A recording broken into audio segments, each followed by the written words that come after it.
we're back, Tolleson-Mack podcast, and the lady sitting to my left needs no introduction. She is as rodeo gets. Miss Kirsten Vold, thank you very much for coming over here. Thanks for having me. We sure appreciate it. It's yeah, shady too. That's great. Yeah, Great option. yeah. How about Prescott? It's either freezing, flooding, or you're burning. Exactly. Yeah. You're wet or you're hot. Those are your two. Although the evenings are pretty nice here, I'll have to admit. Yeah, the evening perf last night was really nice. Yeah.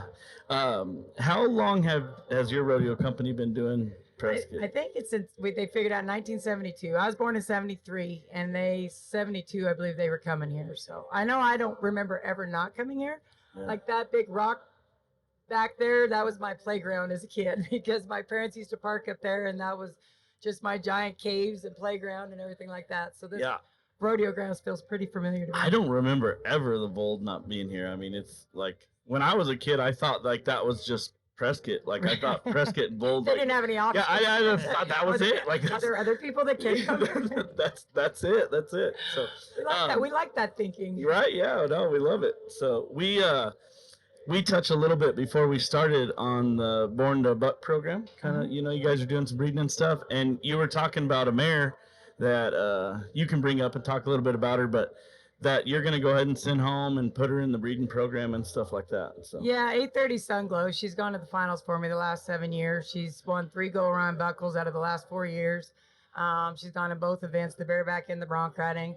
So needless to say, that mare, we raised her. She does not owe me anything, and she's just gotten pretty cranky in the chute this year. She doesn't want to stand good. She's just never been that way. So to me, horses will talk to you if you listen. You can choose to not listen. Right. But they'll tell you what they want. So I think in my mind, she's telling me she wants to go home. Mm-hmm. And I was going to try to keep her on the truck till after the NFR Open next week because she was selected to go there. But I decided Prescott's going to be it for a while.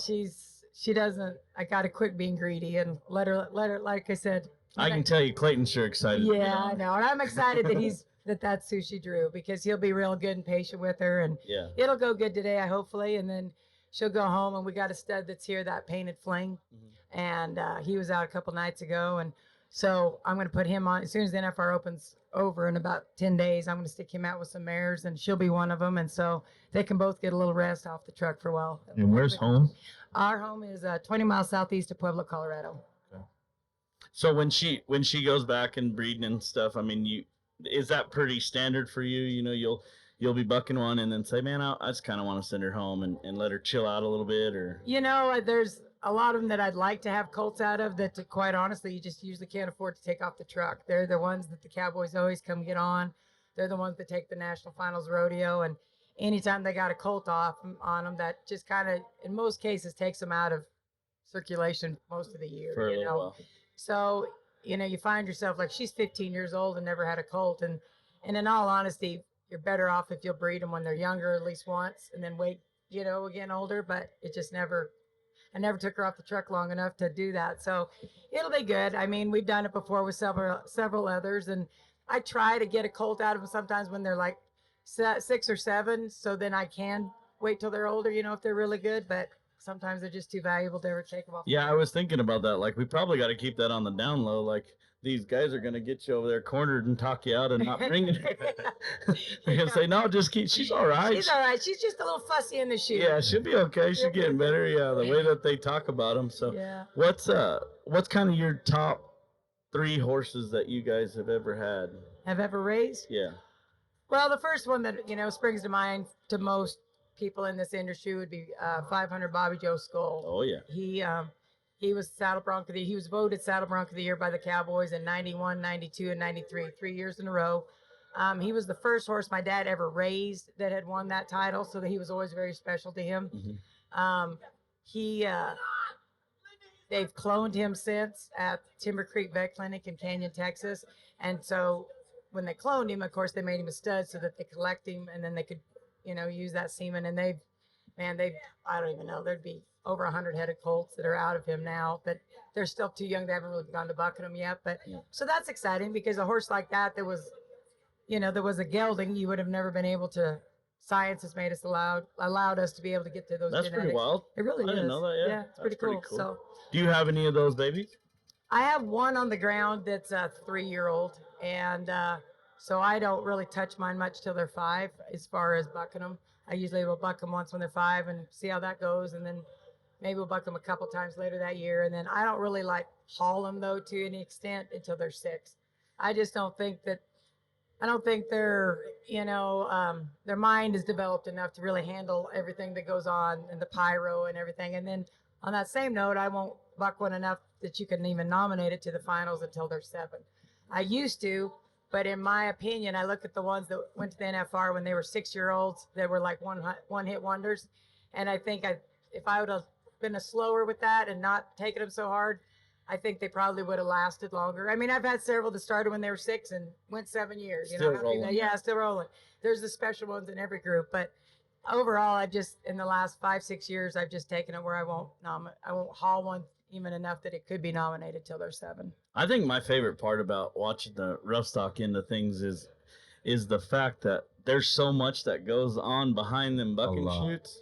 Like I've seen videos of you sorting, young ones at the house, and I mean you're putting them here and there and everywhere, and every one of them. And I mean, how many horses do you got? I have a lot less than we ever used to. Droughts and the cost of feed has kind of made you where you get a little pickier Exactly. as to what you can. Everybody kind of has to have a job or be in training to have a job or have a future there for me to keep them anymore. But we got right at about 200 head, just right under that right now. And I mean, people say that. How do you know? How can you tell? And you look at 50 horses and they look mostly at their bays and stuff.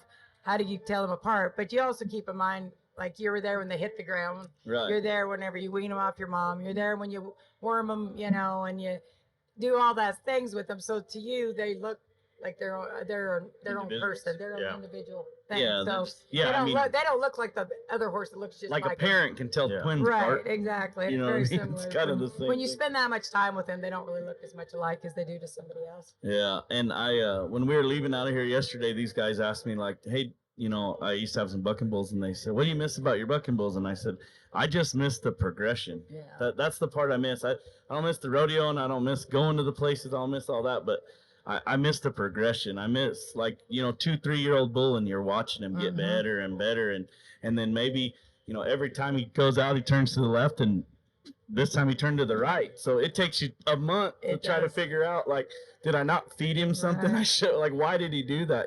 So. And I think that's the part that keeps us hooked. You know, if it's the unknown, because let's face it, none of us are in it for the money. If we took a wrong turn, we took a wrong turn on a career day. But it's the unknown. That's what keeps you on the road, and that's what keeps you is that feeling of that high when you win, whether it's something you raised and all of a sudden, we had a paint that 6-year-old last night that had the best trip he's had in his career last night. He's finally got to figure it out where he hangs, And was that in the Saddlebronc ride? Yes, it was. Oh yeah, I watched him. And that was I know when you're talking about. And his full brother is what they're winning this on, but he's several years older, And I was watching last night. I'm like, it's clicked in his head as to what to do, and that feeling that I got last night when they finally get their act together, that's a rush that you don't get very often. That's awesome. Yeah, that's awesome. Unfortunately, it doesn't come with all of them. No. And there's that other feeling of, he bucked last time. Why didn't he buck tonight? Yeah, that's what I'm saying. Did I not feed him? Or something? Right, I don't know. Exactly. You don't like this shooter. I know. And you try to figure out, and then you change something, and then it backfires, and you're like, try to overthink it or try to outsmart them, and that doesn't always work. And so, but like I said, I suppose that's what pulls us in, because whenever it does come together, you're like, I fixed him. I did that, But it's a very short. My dad always said, peaks and valleys. Life is peaks and valleys, and you better enjoy those peaks, because the valley's usually short, and that's the way it is in bucking horses. You better enjoy it when it's a good night, because unfortunately there's probably a valley coming up pretty short. Oh yeah, it's quick. just Broken, around I the. imagine very similar situation. Yeah, it's just peaks and valleys, but I'm listening to you and talk about how you wait for the horse to kind of mature mentally, and the ropers kind of rope on the horse a little bit early. Right. But I noticed you're right. When they're 6 and 7 years old, their mind and body kind of finally develop, and they're ready to go. And I think to rodeo on a rope horse, if you can wait to that right there. Their mind just kind of I started watching them, and I thought there's a big difference between a 6-year-old and a 7-year-old mentally, Right, isn't there? Just right. they The they can just handle music, the music. yeah. They can just take it all in The better. feed, the hauling, Yeah, all that stuff. the Like, changing and you can't. A 5-year-old is just so fragile, you know. they can't handle it. They Yeah. can't handle the fact that the water tastes weird here and Yeah. just, and the hay's different and the feed and it's a lot. And these guys, they'll rope and then they do the best to cool them off, get them a drink and throw them in a truck and they got to, haul them all night. And young horses, that's just, They won't drink, you know, before you that's get in the the truck, hardest, and then you're yeah. gonna have a hard time when you Mhm. haul them somewhere, and you got to haul them 6 hours, 7 hours. yeah, exactly. Yeah, I'm a bull rider at heart, you know, kind of rough yet hard a little bit. I rope, but I'm always going to the back and pulling bull ropes and stuff. And I've always been a fan of you because of the respect you have over there. All the guys, you know, I mean, you're gonna have Oh, a few thank you. few. Oh yeah, get upset there's in some that there. I'm sure. But they all you have a lot of respect back there, and for a woman to be back there and you know, in the man's world back there is pretty awesome to see. I appreciate And that. I mean, That's whenever very kind of you. to whenever say. you Especially coming from like somebody that's in our circle, I do appreciate yeah, that. yeah. I very kind much. of go back there and I see it. It's like it's pretty awesome to see. And then you go back there and you'll sort some stuff, and it's operation back there. And a lot of people listening, they, you know, it's very there's a lot that goes on back there Behind the bucking Right. feet. That's what I was saying Yeah. earlier. the There rough can be stock events. is a Sometimes the lot. action back there can be more exciting than the action in the arena. Right. I mean, I think there's some videos at Reno. sorting I think some fucking videos horses at and Reno stuff like came that. out about that. yeah.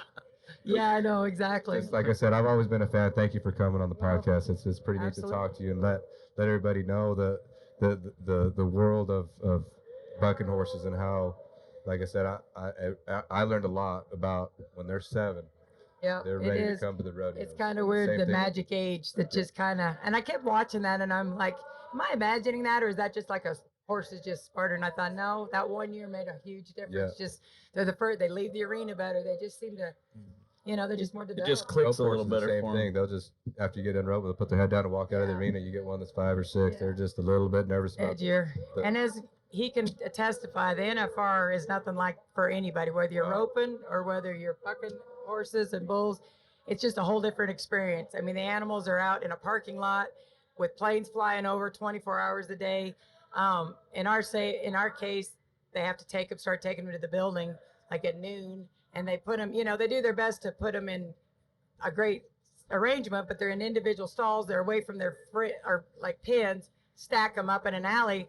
They're usually with their friends all year long, and now all of a sudden they leave their friends behind and they're sitting in a pen for 6 hours. Wanting to know what's going on. Yeah, and it's when their mind just can't usually take that much difference. How many rodeos do you do a year?